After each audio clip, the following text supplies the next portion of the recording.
Bonjour tout le monde. Soyez bienvenus au Flip Classroom. Aujourd'hui, je vais vous expliquer comment on forme la négation et l'interrogation.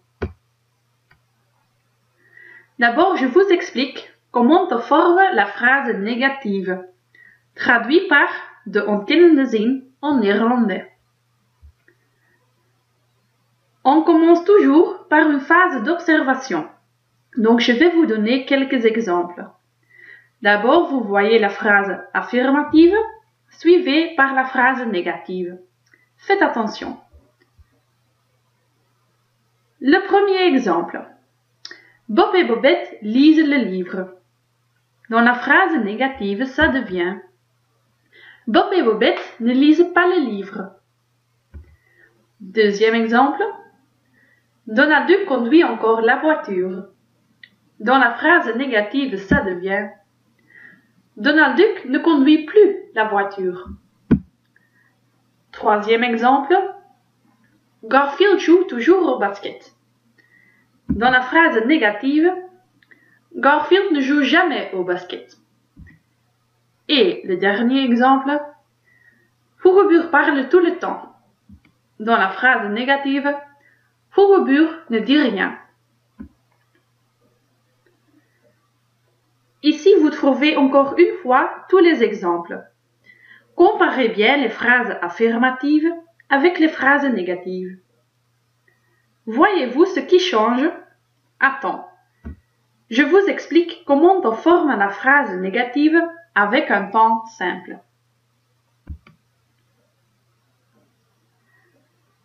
La négation se forme toujours par le petit mot ne et pas, plus, jamais ou rien. Le verbe se trouve toujours entre la négation comme vous voyez ici. En néerlandais, on traduit ne pas par niet. Donc, ne lise pas, ça devient lezen niet. Ne plus, on traduit par niet meer. Donc, ne conduit plus, rijdt niet meer. Ne jamais, ça devient nooit. Donc, ne joue jamais, speelt nooit. Et ne rien, ça veut dire niets. Ne dit rien, zegt niets. Je vous donne quelques exercices pour vous entraîner. Vous faites des phrases négatives avec ne pas, ne jamais, ne plus et ne rien. Par exemple, tu manges cette pomme. Dans la phrase négative, ça devient tu ne manges pas cette pomme. Tu mets toujours ton pull. Tu ne mets jamais ton pull. Thomas dort encore. Thomas ne dort plus. Chantal prend quelque chose. Chantal ne prend rien. Est-ce que vous pouvez faire les autres phrases?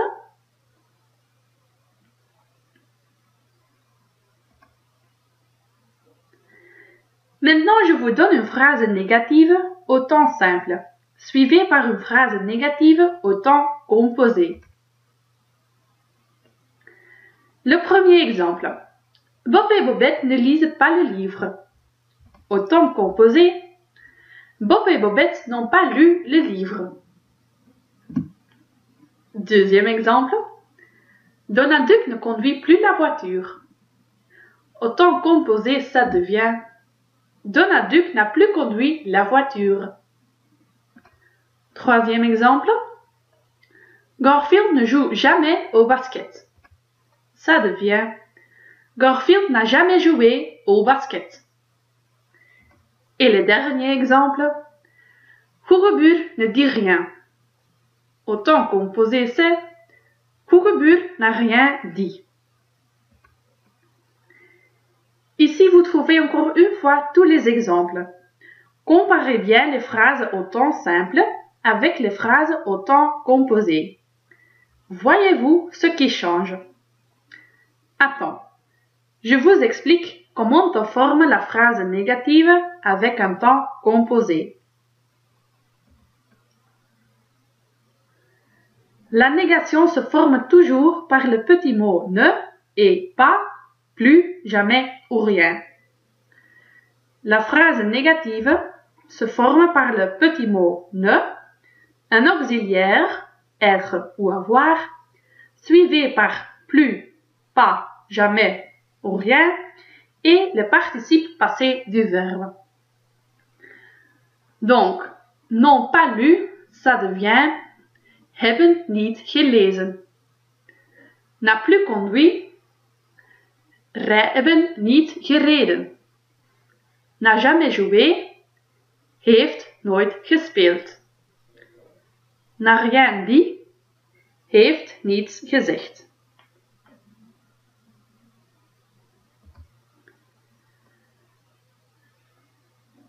Je vous donne quelques exercices pour vous entraîner. Vous faites des phrases négatives et vous mettez les phrases au temps composé.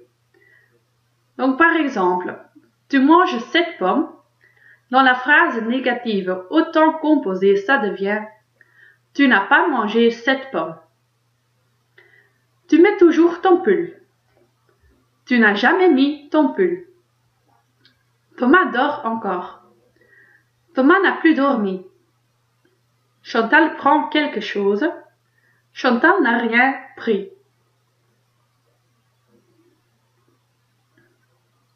Est-ce que vous pouvez faire les autres phrases?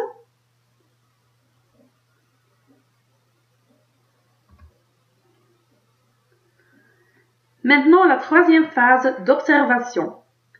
Lisez bien les phrases.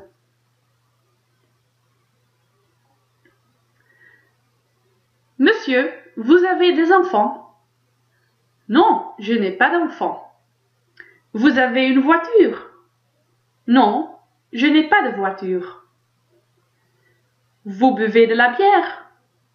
Non, je ne bois pas de bière. Vous mangez des légumes? Non, je ne mange pas de légumes. Mais enfin, vous êtes des curieux. Non, monsieur, nous ne sommes pas des curieux. Qu'est-ce qui change dans la phrase négative? Oui, très bien. L'article. Donc l'article après la phrase négative.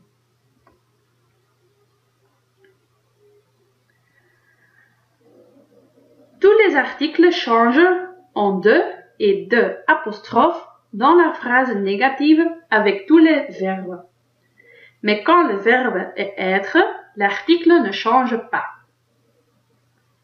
Donc un, une, des, du, de la et de l'apostrophe change en de ou de apostrophe avec tous les verbes.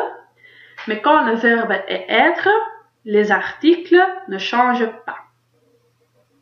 D'accord? Je vous donne quelques exercices pour vous entraîner.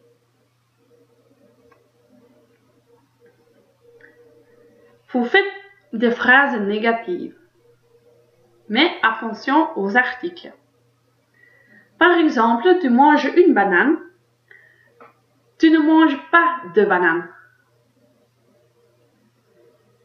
Parce que le verbe n'est pas être, donc l'article change en de ou de apostrophe. Tu mets toujours un pantalon. Tu ne mets jamais de pantalon. Thomas mange encore un bonbon. Thomas ne mange plus de bonbons. Est-ce que vous pouvez faire toutes les autres phrases?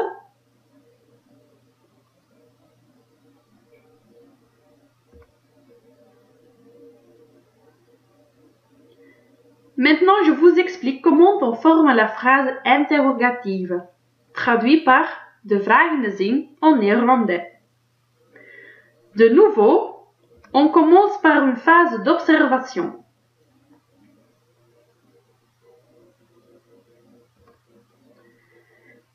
Les élèves posent quelques questions au professeur.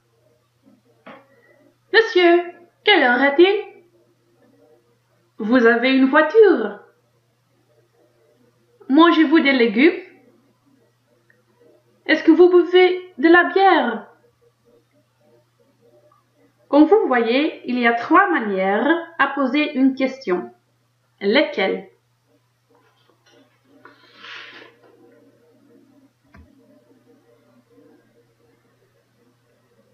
Je vous explique comment on forme la phrase interrogative. Par exemple, tu chantes une chanson, c'est une phrase affirmative. Dans la phrase interrogative, ça devient « Tu chantes une chanson ?» ou « Est-ce que tu chantes une chanson ?» ou « Chantes-tu une chanson ?»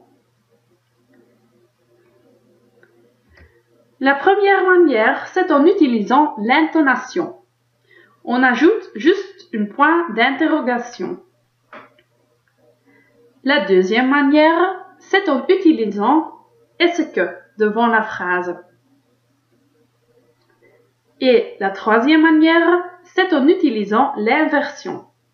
Donc le verbe et le sujet changent de place. Je vous donne quelques exercices pour vous entraîner.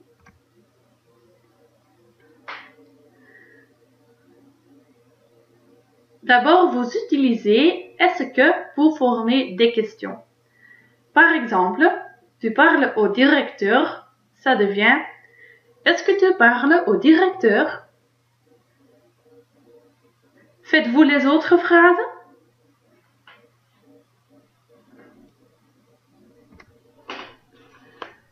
Le deuxième exercice. Vous changez les phrases suivantes en question et vous utilisez les 3 manières. Par exemple, je vais à la poste. La première manière, c'est avec l'intonation. Donc, tu vas à la poste? La deuxième manière, est-ce que tu vas à la poste? Et la troisième manière, en utilisant l'inversion, vas-tu à la poste? Faites-vous les autres exercices?